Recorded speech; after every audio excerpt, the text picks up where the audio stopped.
everyone, this is Madhumita and I'm right back here today. And today's topic is about the contrast injection which is used in CT and MRI.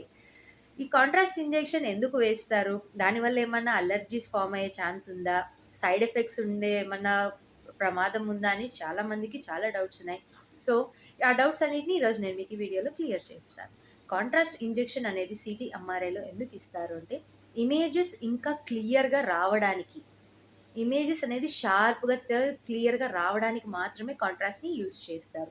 అలా మీరు ఇది doctor సూపర్విజన్‌లోనే జరుగుతుంది. మీకు ఆ contrast injection ఇచ్చేది ఏదైతే ఉంటుందో, అది డాక్టర్ సూపర్విజన్‌లోనే మీ బాడీలో ఏదైనా అలర్జీస్ ఉన్నా కానివ్వండి, కొంతమంది బాడీ కొన్ని మెడిసిన్స్‌కి రియాక్ట్ అవుతుంది. అలర్జిక్ రియాక్షన్ ఇస్తుంది.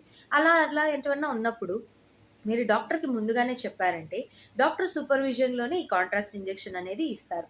సో, వాళ్ళు దాని ఎంజీని డిసైడ్ జేస్తారు. ఆ బాడీ ఇంత అలర్జిక్‌గా ఉంది కాబట్టి, సో, ఇంతనే డోసేజ్ ఇవ్వాలి అని డాక్టర్ సూపర్విజన్‌లోనే మీకు ఆ ఇంజెక్షన్ ఇస్తారు. దీనివల్ల ఎటువంటి సైడ్ ఎఫెక్ట్స్ ఏమీ ఉండవు.